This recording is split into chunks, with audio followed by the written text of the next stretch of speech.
On est reparti du coup pour la dernière séquence de cette émission. Avec vous, Benoît Hamon. Merci beaucoup d'être venu pour cette dernière partie de l'émission. Merci à vous. Vous êtes candidat pour les élections européennes, pour votre liste Génération. Et donc on a une demi-heure, on a 30 minutes, où j'ai, comme vous l'avez vu, une tablette sous les yeux, où je vois les questions en direct. C'est celles qui sont là, hein. Et qui sont là aussi. Ouais. Qui sont là aussi. Mais moi, je vois rien, moi. C'est vrai que c'est écrit des très petit, mais effectivement, les questions sont là. Moi, je les ai aussi ici.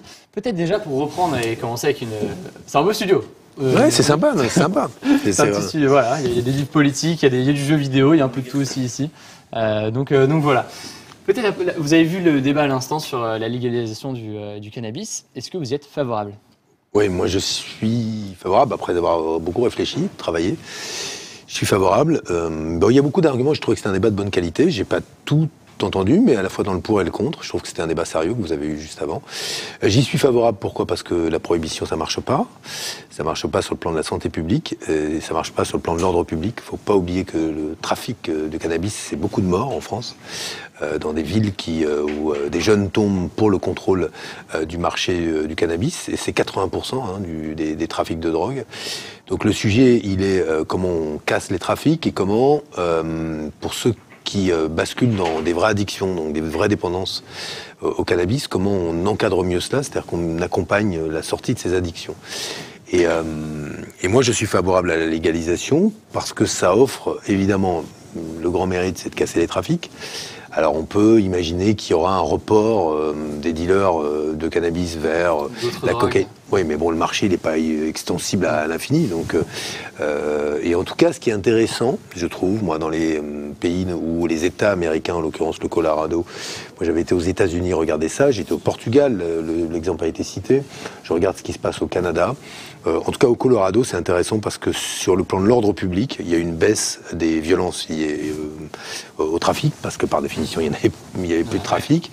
Et il y a eu une amélioration, c'est-à-dire qu'il y a eu une baisse de consommateurs de cannabis, et notamment des pathologies liées au cannabis quand ils basculent sur des addictions, et des pathologies psychiques, puisqu'il peut y avoir une intensification de certaines pathologies psychiques avec le cannabis. Bon, du coup, vous y êtes... Ouais, et puis le cannabis thérapeutique, ça marche bien aux États-Unis, en Californie, c'est utilisé.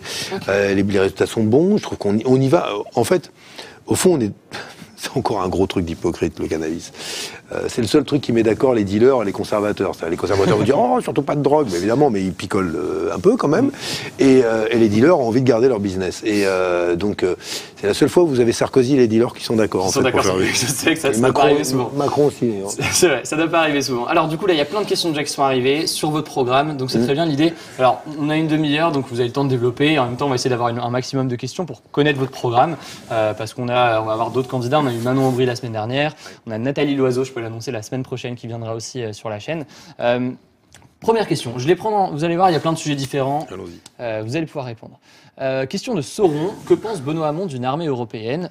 C'est notamment La République En Marche qui le propose. Qu'est-ce que vous en pensez d'avoir une armée européenne ? Je pense, il y a un embryon d'armée européenne, c'est souhaitable qu'il y ait une défense nationale. Le sujet, c'est que, en fait, quand on regarde, quand on creuse ces sujets, qu'on les prend au sérieux, la somme des budgets militaires en Europe est égale au budget de la Chine. Sauf que leurs armées sont coordonnées entre elles et nous pas du tout. La preuve, quand on monte une opération dans le Sahel, il n'y a que l'armée française qui intervient, parce que c'est aujourd'hui la seule armée qui a des capacités de projection complètes, avions, bateaux, transport, logistique, etc., force spéciale, et que aujourd'hui, l'accompagnement qui peut être celui des autres armées européennes est principalement financier ou logistique, mais il n'y a pas de coordination. Et c'est sur ce point aujourd'hui qu'il faut qu'on ait de la coordination, qu'on sache faire en sorte que nos armées coopèrent ensemble, parce que personne dans les États membres, c'est comme lâcher une armée, donc les capacités de défense, c'est quand même faire un transfert de souveraineté considérable. Et donc l'idée, c'est que sur les systèmes d'armes, sur le fait que on soit équipé des mêmes armements, qu'on ait les cohérence en fait entre la communication, des pratiques ensemble, il faut qu'on avance dans ce sens-là. Donc sur ce point, oui. Mais si les Européens pouvaient déjà aider la France quand elle fait face au terrorisme de l'autre côté de la Méditerranée, qu'elle assure la sécurité de tous les Européens. C'est pas que nous. Oui, parce que ce qui se passe en Afrique peut avoir des conséquences sur... Oui, c'est-à-dire que s'il y avait, en gros, au Mali, au Nord Mali ou dans le Sahel, une forme d'état djihadiste qui se constituait, ce serait un danger pour tous, et pas que les Français, sauf qu'il n'y a que nous qui finançons ça aujourd'hui, donc ce serait bien qu'on répartisse l'effort. Très bien, alors on a votre réponse là-dessus. Je prends une autre question, alors je ne la trouve plus, si elle est ici, une question de Anne Iazi qui demande quelle est la position de Génération, et donc votre position, sur l'immigration, notamment à l'échelle européenne, si on se place dans le contexte... Bon, aujourd'hui, la position des États membres et de la Commission européenne, donc de tous les États membres et de la Commission européenne, c'est fermons les frontières. En gros, accordons au compte-gouttes l'asile à quelques étrangers qui fuiraient des conflits, les violences, etc. Mais en clair, au-delà de ça, rien. Ce qui est la marque d'un continent riche, mais déclinant. C'est jamais le jour où les continents se ferment, c'est que c'est le début de la fin pour eux-mêmes. Aujourd'hui, la France, et d'ailleurs les États membres de l'Union européenne, n'honorent que rarement les engagements qu'ils ont pris sur le plan international, même en matière d'asile. Et moi, je trouve que c'est terrible. C'est aussi terrible quand la France, par exemple, pour ses universités, décide d'appliquer des tarifs pour les étudiants étrangers qui vont être très vite prohibitifs pour les étudiants qui viennent de l'autre côté de la Méditerranée, parce qu'ils n'ont pas les moyens des pays riches de se payer des frais d'inscription. Des frais de scolarité pour les étudiants. Au passage, que le gouvernement a appelé « Bienvenue en France ». Donc, on multiplie par 10 les frais d'inscription. Ils disent qu'il y aura des bourses, etc. pour... Ils disent, mais bon, il n'y a pas. Donc, oui. Non, mais c'est pas ça, c'est que ça marche pas. Moi, j'étais ministre de l'Éducation, l'enseignement supérieur et de la recherche. Déjà, à l'époque, Bercy, c'est-à-dire le ministère des Finances, m'avait proposé ça. J'avais dit non au nom d'un principe que je trouvais fou, c'est que ceux qui viennent de l'autre côté de la Méditerranée sont souvent francophones et on va les empêcher finalement d'étudier. La réalité, c'est qu'on veut les riches chinois et indiens, ce que le gouvernement n'assume pas de dire, mais qu'on veut pas les familles modestes sénégalaises, maliennes, algériennes ou marocaines. C'est qu'en fait, on veut moins de noirs et d'arabes, pour dire les choses clairement, et un peu plus d'asiatiques, d'indiens, parce qu'il y a plus d'argent. Et c'est ça que je vous le dis, parce que je l'ai entendu, moi, je sais de quoi je parle. Et nous ne voulions pas ça. Pourquoi ? Parce que je pense que transmettre des savoirs, des connaissances, l'université française, elle n'est pas parfaite, il y a des formations d'excellence. Partir avec ces formations et retourner parfois dans son pays, devenir ingénieur, devenir professeur, et partager un peu de notre culture, c'était une chance. Et on est en train de se... C'est la preuve qu'on décline. Encore un signal. Donc sur l'immigration, mais je suis favorable parce qu'on met à cause les accords, ce qu'on appelle de Dublin, qui veut qu'aujourd'hui, quand on fait un dossier d'admission, on le fait dans le pays dans lequel on est arrivé. Mais comme tout le monde arrive par le sud, la Grèce, l'Espagne, l'Italie, les pays les plus pauvres, ils sont tellement... Oui, vous dites que ça pousse aussi la France à dire non mais là c'est pas à nous, il faut les renvoyer dans le premier pays où ils sont arrivés. J'ai fait plein de centres de demandeurs d'asile, j'ai été dans plein de bidonvilles, parce qu'il y a des bidonvilles en France, où il y a ce qu'on appelle des immigrants dublinés. Ça veut dire qu'en fait, les Français leur disent « Ah mais attendez, vous êtes rentrés par l'Italie, c'est pas à nous », je dirais. Et en fait, personne ne les ramène, et on développe de la pauvreté, de la délinquance, des maladies, de la détresse, pour des gens qui ont mis 2 ans parfois à partir de chez eux. Vous voyez, j'étais à Grenoble, j'ai rencontré 5 jeunes migrants, ils étaient bénévoles dans une association, ils étaient guinéens, et je leur ai demandé de combien de temps ils avaient mis. Ils avaient mis 2 ans entre le moment où ils étaient partis de Guinée pour arriver en France, 2 ans. Où ils sont passés par la Libye, ont tout connu, passés par la Méditerranée, ont vu des trucs horribles. Bref, au bout de 2 ans, ils sont passés encore 2 ans en France, ils avaient toujours pas de papier, toujours pas de logement, ça faisait 2 ans qu'ils habitaient dehors. Donc depuis le jour où ils sont partis jusqu'à maintenant, on les traite... Donc il y a un problème de prise en charge. On traite les gens comme de la merde, parfois. Je vous le dis comme je le pense. C'est-à-dire qu'on les traite pas comme des êtres humains. Moi, je suis désolé de vous le dire, ça me choque. Je ne vis pas bien avec ça. Je ne vis pas bien comme Français, comme dirigeant politique d'un pays riche, à l'idée qu'on soit aussi inhumain. Et l'indifférence au fait que ce sont des frères et sœurs en humanité, ceux qui meurent en Méditerranée. Quand Emmanuel Macron a décidé que le port de Marseille ne s'ouvrirait pas à l'Aquarius, qui avait sauvé une centaine de réfugiés, comme les Italiens, avec un ministre de l'Intérieur qu'on dit fasciste, n'avaient pas ouvert le port de Gênes, je me suis dit, mais en fait, on a des beaux discours, mais on n'est pas mieux que les autres. On n'est pas meilleur que les autres. Et moi, je trouve que l'assistance à personne en danger, ça commence par là, parce que quand on plus pauvre parmi les pauvres, on n'est pas capable de tendre la main, on n'est pas digne de grandes choses, et surtout pas de faire la leçon à qui que ce soit. Donc, voilà. Mieux et plus accueillir. Et puis arrêter de sous-traiter à la Turquie ou à la Libye. Voilà encore, c'est de l'hypocrisie. On fait un chèque pour cacher ces immigrés que je ne saurais voir, qui rentrent quand même. Mais le principe, je rappelle, quand on ferme les frontières, qu'on veut que personne ne rentre, mais que les gens rentrent quand même, parce qu'ils rentrent, on ne sait pas qui rentre. Donc, de facto, le danger, si on pense qu'il y a un danger, notamment parce qu'il peut y avoir des filières de passage de candidats au terrorisme, on amplifie le danger. Une autre question, là aussi toujours sur votre projet pour l'Europe, une question de Paul Lemeur. On va essayer d'avoir une réponse concrète. Ouais, je suis désolé, je suis un peu mais non, mais long, c'est très bien. Sujets, Non, c'est très bien, c'est très bien. Il nous reste une bonne vingtaine de minutes. Une question de Paul Lemeur qui demande est-ce que vous êtes pour une Europe des nations, donc des nations qui ont des décisions communes, mais ça reste des nations indépendantes, ou des États-Unis d'Europe? Moi, je suis pour les États-Unis d'Europe, ce qui ne veut pas dire que les nations disparaissent, ce qui ne veut pas dire qu'entre Français, on élit toujours un président de la République, qui a des pouvoirs, avec une politique éducative, avec une armée, etc. Mais je suis pour les États-Unis d'Europe. Et j'y crois beaucoup. C'est marrant, vous voyez. On a perdu le fil des utopies européennes qui était celui d'un Victor Hugo qui portait ce projet en 1849. Il disait il faut justement construire l'Europe. Il y prêtait, il annonçait l'époque où il disait entre Berlin et Paris il n'y aura pas plus de raison de se faire la guerre qu'entre deux villes normandes. Il rêvait de ça et on a réussi cette chose-là. Mais on voit bien que c'est fragile aujourd'hui et c'est fragile parce qu'on se porte plus vers l'avant. Pourquoi ? Parce que pour les libéraux, globalement, c'est une affaire de chiffres. 3% de déficit public, austérité. On est gouverné par une sorte de calcul ou de prof de maths, mais en économie, qui vous explique ce qui est bon ou pas, parce que l'Europe se résume à un marché.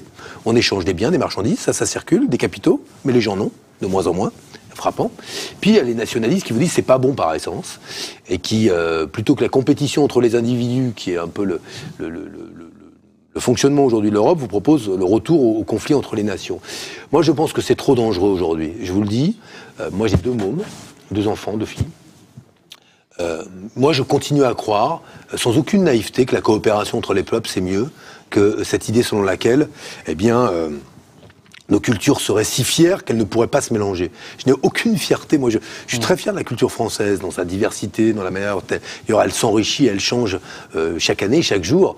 Mais cette idée selon laquelle il faudrait foutre du fil barbelé et se mettre sous une cloche et avec du formol dedans pour se dire on est bien entre nous, là, etc. Tout ça me fait un peu flipper. Voilà. Il y a une question qui vient d'apparaître sur justement la politique culturelle. C'est Mélanie Garcin dans le chat. Je vous rappelle que vous pouvez poser vos questions. Je sais que vous venez de nous rejoindre. Vous pouvez poser vos questions directement dans le chat, je l'ai sous les yeux. Vous l'avez aussi sous les yeux, mais il défile très vite et en tout petit, donc il faut arriver à le suivre. Une question de Mélanie Garcin qui demande pourquoi les politiques actuelles ne parlent plus de culture et quelles propositions pour l'Europe autour de la culture. Alors, il y a un des fondateurs de l'Europe qui aurait dit on aurait dû commencer par la culture avant de commencer par l'économie. Ça aurait été plus difficile, donc c'est peut-être pas plus mal de commencer par l'économie, mais il avait sans doute raison. C'est pour unifier les peuples, il faut qu'on partage des cultures. Et d'ailleurs, en France, la question elle se pose. Moi, pendant la présidentielle, j'avais défendu le principe des droits culturels. C'est-à-dire que vous, comme moi, ou qui que ce soit sur le territoire, on est des droits culturels qui se traduisent par le fait d'avoir accès dans des lieux, ça pourrait être des maisons de la culture partout sur le territoire, elles n'existent pas, accès à des œuvres, à des créateurs, à des réalisateurs, donc à des artistes qu'on rencontre, à une diversité de propositions qui vous permettent finalement de ne pas rester prisonnier de ce que la télévision seulement vous offre ou de ce que votre milieu d'origine vous offre. C'est ça les droits culturels, mais les droits culturels c'est aussi autre chose, c'est le droit de pouvoir exprimer sa propre culture. C'est-à-dire votre créativité, votre histoire, le récit de votre vie à travers un geste culturel. Ça peut être de la peinture, ça peut être de la danse, ça peut être YouTube, de la chanson. Ça peut être des vidéos sur YouTube. Exactement. Ouais. Et c'est de la création. Et donc, la question, comment l'Europe se distingue, c'est qu'elle, d'abord, il y a un gros sujet de débat et sur YouTube notamment, sur la question de la rémunération de la création culturelle. Et comment on rémunère celle-ci. Les droits d'auteur, c'est quelque chose d'européen, c'est nous qui les avons inventés. Comment est-ce qu'on continue à rémunérer les auteurs? Comment on garantit la diversité culturelle, c'est-à-dire comment on ne se place pas sous la coupe, le joug d'un certain nombre de géants du numérique qui décideraient ce qu'on doit voir, ce qu'on doit penser, ce qu'on doit chanter, ce qu'on doit danser. Et toutes ces questions-là sont évidemment des questions centrales. Et c'est là où il faut qu'on soit malin. C'est qu'en fait, on a eu un modèle génial, notamment en France, pour financer le cinéma, la création, etc. Le CNC, etc. Ouais, mais on voit que ce modèle, il est aujourd'hui interrogé par tous ces géants du numérique. Et il faut à la fois garder le potentiel de créativité incroyable qui est celui d'Internet, où finalement des gens qui n'auraient jamais créé créent grâce à Internet. Moi, je veux dire un truc, j'ai découvert, c'est tout bête, je sais pas si c'est des créations culturelles, mais j'ai découvert ce que les mômes font avec TikTok, par exemple. Ouais. Et c'est incroyable. Alors, j'ai fait un truc avec ma fille qui faisait tout à l'heure, je sais pas quoi. Vous avez essayé TikTok Ouais, on a fait ça. Il faut lancer le compte. Oui, non, mais justement non. Donc on a fait, c'est privé là, vous savez, c'est des vidéos privées, donc on s'est marré. Mais j'ai regardé ce qu'il faisait, je rigole avec elle parce que je vois des trucs absolument. Donc il y a tout ça qui bouillonne, et en même temps tout ça, ça ne doit pas se traduire par le fait que celui qui crée et dont l'œuvre est utilisée et diffusée, soit jamais payé pour ce qu'il a créé, et que ceux qui fassent de l'argent, ce soit juste Netflix, Google et autres géants, quoi. Voilà. D'ailleurs, je me permets de poser une question qui, je pense, commence à arriver dans le chat en réaction à ces questions. Sur l'article 13, en fait, sur YouTube, ça a été un gros sujet parce que il y a eu du lobbying de toutes parts et certains youtubeurs sont positionnés pour, d'autres contre, etc. Est-ce que vous êtes favorable à l'article 13 Alors, moi, je suis favorable. J'ai suivi ce débat-là. En clair, j'ai compris qu'il y avait d'un côté, et j'ai trouvé ça caricatural, les partisans de la liberté, et de l'autre, les partisans de la rémunération des auteurs. Et c'est le truc le plus con qui soit. Hein. C'est-à-dire que, pardon de le dire, mais à partir du moment où ce clivage existe, qui gagne à la fin les gros. Ceux qui aujourd'hui sont ceux qui donnent le là, moi je vous annonce la fin et de la diversité culturelle et pour nous tous d'un modèle qui est un modèle original qu'on doit construire. Moi franchement dans ce débat-là, je refuse de me ranger du côté en gros de la liberté qui se traduirait par la fin de la rémunération de la création. Je suis favorable à ce que quand vous créez, n'importe qui, il puisse se dire, écoutez, ce geste culturel, cette création qui m'appartient, au nom de quoi, alors elle peut être déformée, etc., mais au nom de quoi, finalement, la liberté, ce serait seulement la gratuité, mais la gratuité pour qui ? Moi qui regarde. Mais il y a quand même un mec qui arrache de la valeur. Et ce type qui arrache de la valeur, c'est qui ? Celui qui vous propose la plateforme, les tuyaux, etc. Ça, c'est pas possible. Il faut trouver une manière pour que ceux qui diffusent, d'une manière ou d'une autre, payent. Voilà. Ok, très bien. Une autre question que je vois dans le chat, je vous rappelle, il vous reste, il est 20h50, il nous reste une bonne dizaine de minutes où je prends toutes les questions du chat et je vous les pose. Oui, bien sûr, mais c'est vrai qu'il fait chaud. Il fait chaud ici, il fait assez chaud. Comme ça, je voulais passer les dernières 10 dernières minutes confortablement. Des questions du coup. Le micro est peut-être tombé. Il y a une chute du micro. Il y a un technicien je pense que là, les oreilles des gens ont dû être. Panique. Les oreilles des gens ont dû être chamboulées, mais c'est bon, le micro est remis. Je disais donc du coup une autre question qui vient d'apparaître ici. Mince, elle est partie. Bon, je sais plus où elle est. Une question qui demandait si jamais capitalisme et écologie peuvent aller ensemble et peuvent exister ensemble. Non. C'est le grand sujet, la grande affaire. Mais le capitalisme, il a vocation à accumuler la richesse et les profits. C'est sa fonction. Et d'ailleurs, c'est ni bien ni mal, c'est sa mécanique. La question est, avec des ressources finies, est-ce qu'on peut avoir une croissance exponentielle infinie dans un monde fini ? La réponse est non. Donc à un moment, il faut que ça s'arrête. Et c'est en ce sens que le système capitaliste est incompatible avec la lutte contre le dérèglement climatique. Bien sûr, vous pouvez, dans l'économie, dans la finance, faire des obligations vertes, moi j'y suis favorable, faire de la finance verte. Mais si ça ne change rien au système, il y a un système qui puise dans les ressources fossiles de plus en plus de nos richesses, d'ailleurs de notre bien commun, au nom de quoi de ce qui est sous nos pieds appartiendra à Total. Au nom de quoi ils n'ont pas propriété dessus, c'est à l'humanité. Au nom de quoi les forêts appartiendraient-elles à des entreprises de déforestation ? Au nom de quoi l'air, l'eau, etc. seraient-elles privatisées ? Donc, ce qui me semble être le plus important, c'est que le système capitaliste, il repose sur la propriété privée. Alors, il y aura toujours de la propriété privée, rassurez-vous, vous pourrez toujours avoir des choses en propre. Il y aura toujours de la propriété publique, mais je pense qu'il faut qu'on change le régime de la propriété au niveau mondial pour ce qui relève des communs de l'humanité, parmi lesquels Internet et la connaissance. Mais donc les communs immatériels, mais aussi des communs physiques, les ressources fossiles, l'eau, l'air, la forêt, tout ça relève d'un régime de propriété commune qui permettent de faire échapper ces territoires, ces biens, à une exploitation privée qui nous fait courir un risque mais mortel. Moi, je veux faire flipper personne, mais la grande affaire de votre génération, c'est à cette étape d'arriver à faire pression sur ceux qui dirigent, pour qu'ils prennent les bonnes décisions, et ensuite d'espérer qu'ils aient pris les bonnes décisions pour poursuivre le travail. Mais vous allez... pensez à la théorie de l'effondrement ? Vous y croyez, je ne sais pas si c'est le bon mot, mais... Alors moi, il y a deux catégories de gens. Il y a ceux qui disent, il y a Donald Trump, et tous les cinglés qui pensent qu'il ne se passe rien et que c'est les Chinois qui sont responsables du dérèglement climatique. C'est quand même ce qu'il a dit. Donc il est quand même bien perché, quoi. Mais, et puis il y a ceux qui pensent qu'il est tard, et ceux qui pensent qu'il est trop tard. Ceux qui pensent qu'il est trop tard, on croit cette théorie de l'effondrement, et qui est une théorie très dangereuse pour les conséquences qu'elle a, c'est que si vous pensez que c'est fini... On fait rien. Ouais, ou alors vous cherchez à survivre. Et qu'est-ce que vous allez chercher à sauver d'abord ? Votre peau, celle des vôtres, celle de votre communauté. Ça pousse à l'individualisme plutôt que... Et au conflit, c'est-à-dire à qui sera le plus fort pour pouvoir sauver sa peau.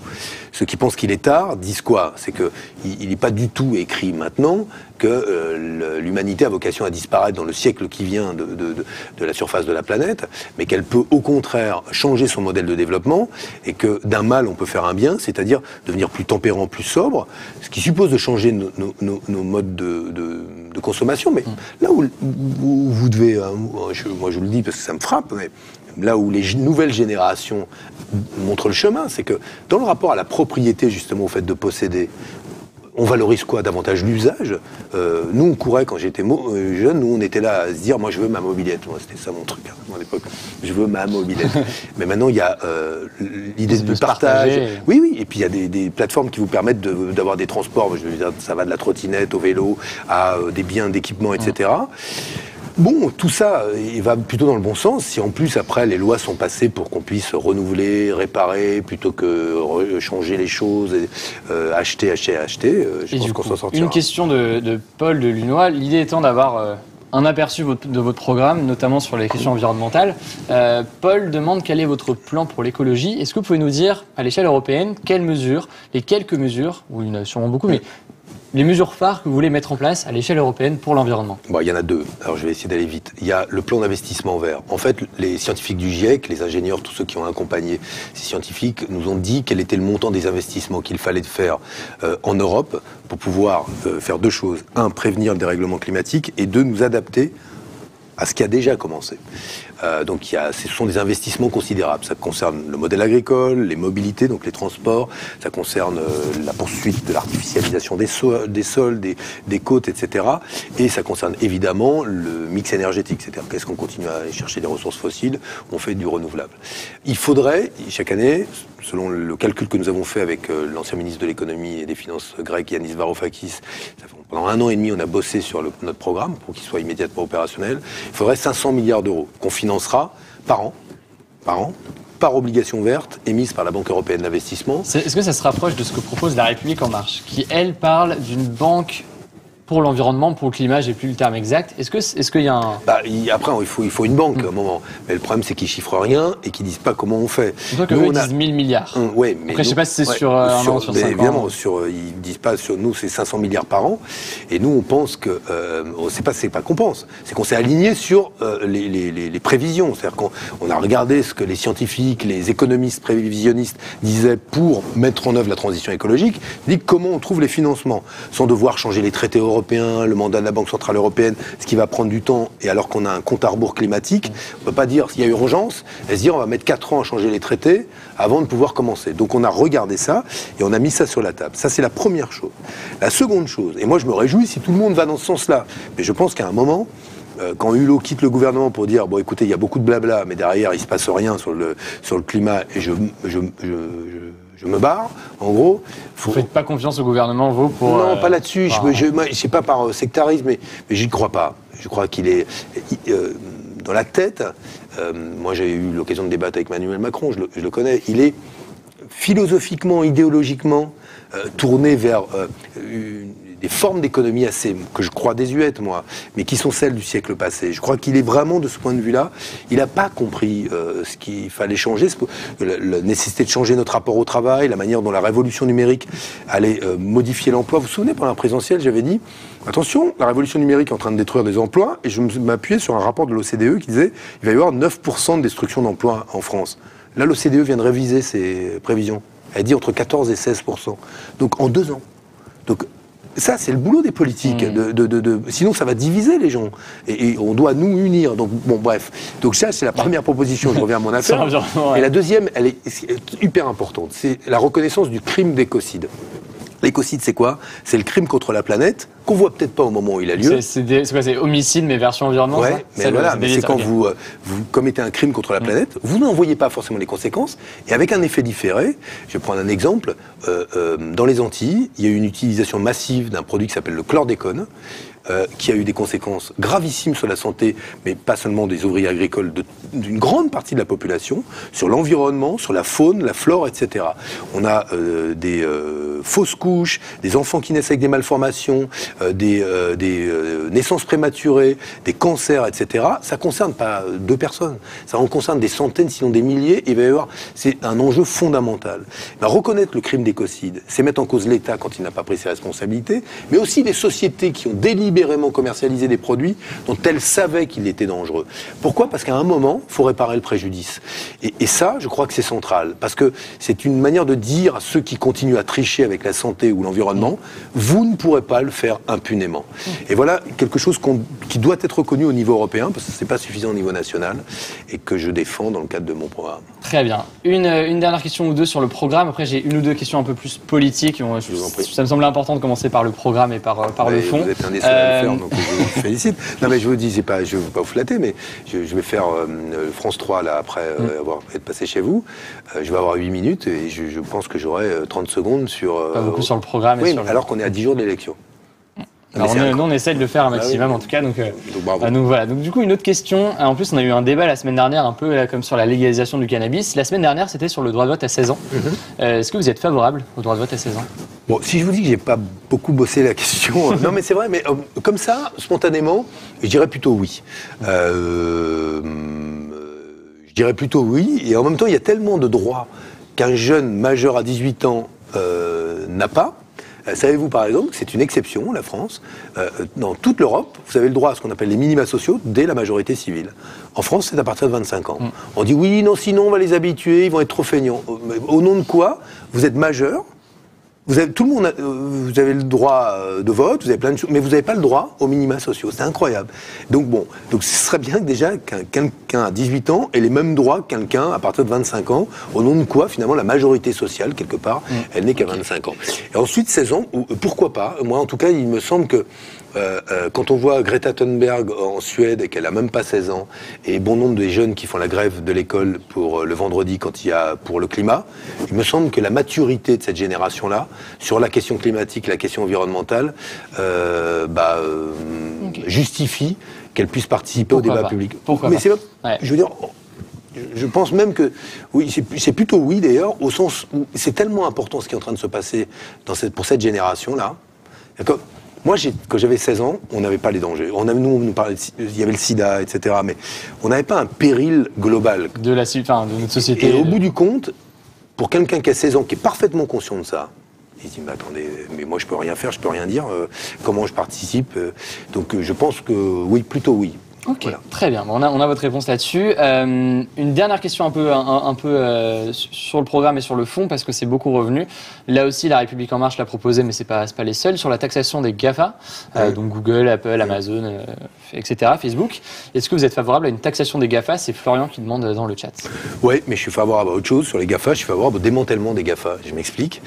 Il y a une chose que fait bien l'Europe, c'est qu'elle a des lois sur la concurrence qui empêchent aujourd'hui que se constituent des oligopoles, des monopoles, en gros des géants qui finalement dominent un marché au point de fixer les tarifs et que ce soit au détriment du consommateur.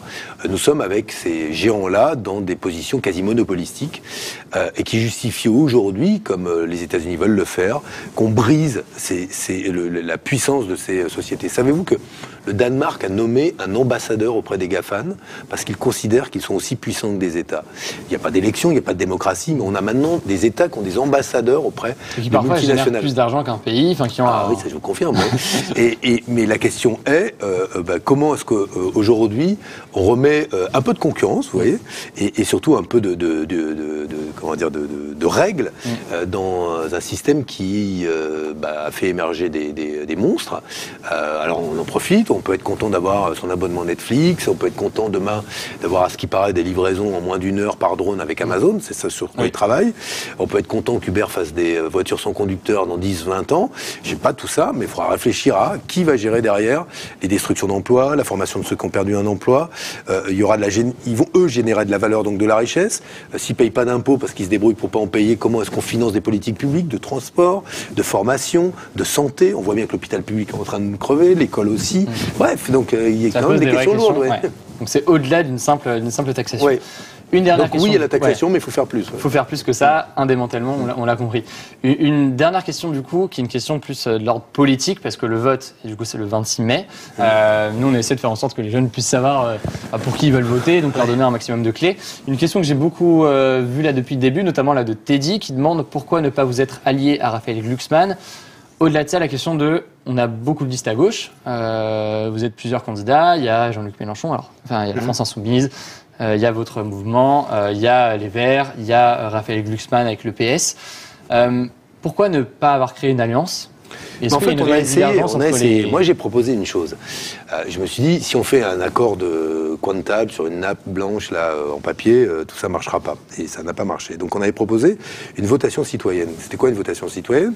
On disait, bon, ok, il y a 5-6 listes potentielles à gauche. Pourquoi on fait pas ce qui se fait ailleurs, qui est très innovant d'ailleurs, un vote préférentiel? C'est quoi un vote préférentiel? Bon, vous, je sais pas ce que vous votez, mais admettons que vous soyez un citoyen plutôt de gauche, écolo, etc. Il y a Benoît Hamon, il y a Glucksmann, il y a Mélenchon, il y a Jadot, il y a Manon, etc. Vous dites, il y a des trucs qui m'intéressent un peu chez tout. Je mets, admettons, votre préférentiel, ce serait de dire, ce qu'on proposait, je mets en 1 Manon Aubry, parce que je trouve qu'elle est bien, etc. Je mets en 2 Jadot, et je mets en 3 primaire, primaire. Mais qui ne fracture pas. Pourquoi? Parce que sur le même modèle que le vote préférentiel, c'est l'Eurovision, pour ceux qui voient, je mettais 3 points à Aubry, 2 points à Jadot, 1 point à Hamon, on fait le calcul des points, et après on ordonne la liste en fonction des points reçus par les uns et les autres. Qu'est-ce qui était intéressant? C'est que moi j'ai participé à une primaire de gauche que j'ai gagnée, j'ai fait plus d'1 million de voix, j'ai battu Valls. À la fin, ma famille était tellement fracturée que la moitié de ma famille, sinon plus, puisqu'il y avait l'essentiel du gouvernement avec Valls, ne m'a pas soutenu. Donc j'ai essayé d'en tirer les leçons, c'est comment les citoyens pouvaient participer à la fabrication de cette liste commune, et sans que ça fracture. C'est dans ces innovations démocratiques, à mon avis, qu'on s'en sortira. Alors, quand j'ai proposé ça, les appareils m'ont tout de suite dit non. Pourquoi? Parce que ça change leurs habitudes, ça change leur plan, ça change plein de choses. Il y a des divergences sur le fond? Mais oui, il y en a. Après, en fait, il y a aussi des différences stratégiques. Moi, je ne pense pas. Ce que j'ai dit à Raphaël quand il est parti avec le PS, alors que je ne m'y attendais pas du tout, pour être très honnête, je lui ai dit, tu vas finir dans un parti d'un groupe qui va s'allier avec Macron. C'est ce que vient d'annoncer le directeur de la campagne de Stéphanie Loiseau, qui a annoncé l'alliance au Parlement européen entre les socialistes européens, dont Glucksmann, etc. Dans le même groupe. Ouais, dans le même groupe, et les libéraux. Au fond, ils font campagne les uns contre les autres, et puis après, ils travaillent ensemble. Je veux dire, c'est ça qui fonctionne pas. Moi, j'ai pas de problème pour dire, assumer qu'on puisse dialoguer, passer des compromis. Mais faut pas faire attention, c'est lui l'ennemi, Hugo, c'est pas bien. Puis après, on se serre la main et on travaille. Je ne suis pas candidat, je tiens à préciser. Mais bon, oui, si. Okay. Bon, donc, vous voyez, c'est ça. Je trouve que ça manque de clarté. Et moi, je pense que dans la période où il y a beaucoup de confusion, où les repères sont tombés dans beaucoup, il faut mettre un peu d'honnêteté et de clarté. Donc j'essaye. Mais ce qui m'empêche pas de penser que au lendemain des élections européennes, il va falloir que la gauche et les écologistes, on prépare 2022 sérieusement. Parce que sinon, ça arrive assez rapidement. Ouais, on a 3 ans encore, mais moi je travaillerai dès le lendemain à nouveau à essayer d'unifier tous ces petits ruisseaux pour que ça fasse une jolie rivière et qui sait peut-être un fleuve. Ça me semblait important d'avoir cette dernière question aussi d'un point de vue plus politique. En tout cas, merci beaucoup d'avoir accepté de répondre à toutes ces questions. On a eu, 30-40 minutes, il me semble, de discussion sur votre programme. Comme on l'a fait avec les autres candidats, on a la semaine prochaine Nathalie Loiseau du coup, qui va venir. D'ailleurs, est-ce que vous avez peut-être une question à lui poser? On peut mettre en place un système de relais de questions. La semaine prochaine, elle participe à un débat sur France Télévisions auquel je ne suis pas invité. Elle ne participe pas d'ailleurs parce qu'il semble qu'elle laisse François Bayrou parler à sa place. Je ne comprends pas. À 4 jours du scrutin, moi je ne pourrais pas l'interpeller. Pourtant, je suis un Européen convaincu. J'ai pas le même projet qu'elle. Elle réduit ce débat à un débat avec Jordan Bardella. Et encore, elle le défendra même pas. Elle est tête de liste. C'est pas elle qui défend ses positions. Je trouve que c'est pas sérieux. Je trouve aujourd'hui que ils ne prennent pas au sérieux le débat européen. Pendant 5 ans, le Parlement européen, qui a plus de pouvoir que l'Assemblée nationale, plus de pouvoir que même le président de la République, va agir Et c'est comme si on envoyait des gens dont on savait même pas ce qu'ils allaient faire. Et je trouve que c'est très dangereux. Voilà. Okay. Bon, bah, donc, interrogez-la là-dessus. On a votre mot de la fin là-dessus. En tout cas, encore merci d'être venu pour répondre aux questions de tous les gens qui étaient dans le chat. Vous voyez les retours, les gens ont l'air contents en tout cas d'avoir. Désolé, il y a eu beaucoup de questions. On peut pas prendre toutes les questions. On a essayé d'en avoir un maximum. C'est super. Hein. Et c'était intéressant de ce point de vue-là. Du coup, c'est la fin aussi de cette émission. Donc, ça me permet de remercier évidemment tous ceux qui ont pu voir cette émission. Vous avez été très nombreux. On a eu Micode en première partie d'émission. Encore désolé d'ailleurs pour les petits bugs techniques au tout début. Ce sera résolu pour la prochaine fois, mais c'est le tout début de ce concept. Donc, on l'améliore au fur et à mesure. Merci pour tout. N'hésitez pas à mettre un petit pouce bleu pour soutenir tout simplement la chaîne et le live. Vous savez peut-être comment fonctionne YouTube, mais c'est important de mettre des petits pouces bleus. Donc, n'hésitez pas à en mettre, à vous abonner évidemment, je sais que ce n'est pas encore le cas. La semaine prochaine, du coup, on reçoit Nathalie Loiseau. Pensez à activer les notifications pour ne pas rater le prochain live, tout simplement. Le principe sera le même. En youtubeur, on aura toute l'équipe du Tatou, de la chaîne du Tatou, les questions cons pour ceux qui ne connaissent pas, qui viendront du coup sur le plateau faire le quiz, jouer aux différents éléments. Et pour ce débat, vous verrez, on regarde ça bien au chaud. Encore merci, ça fait super plaisir que vous soyez aussi nombreux. Et puis on se dit à très vite.